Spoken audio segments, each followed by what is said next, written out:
ខ្ញុំរៀបចំការបបតាំងពីព្រលឹម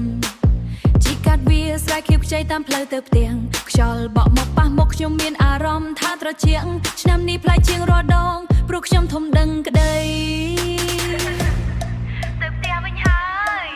លឺស្លេងស្គរជ័យបន្លឺពីចម្ងាយក្នុងលឺស្លេងស្គរជ័យបន្លឺពីចម្ងាយក្នុងវត្តអារាមមានទង់ជ័យបក់រវិចបេះដូងខ្ញុំលោតញាប់រងចាំជួបអ្នករាល់គ្នាភាពហត់នឿយកន្លងម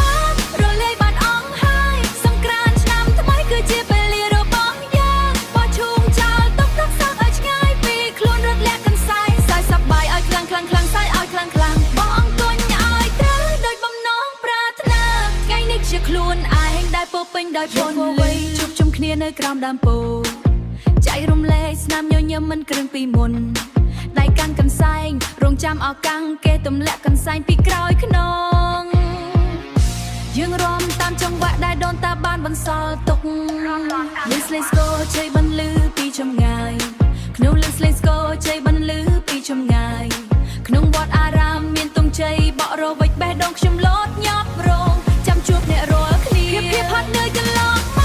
ករលាយបាត់អស់ហើយសង្គ្រាមឆ្នាំថ្មីគឺជាពេលលារបស់យើងបោះឈូងចោលទុកទឹកសាក់ឲ្យឆ្ងាយពីខ្លួនរត់លាក់កន្សែងសាយសប្បាយឲ្យខ្លាំងសាយឲ្យខ្លាំងបងអង្គុញឲ្យត្រូវដោយបំណងប្រាថ្នាថ្ងៃនេះជាខ្លួនឯងដែលពោពេញដោយពន្លឺមិនមែនត្រឹមតែជាការលេងសើចធម្មតា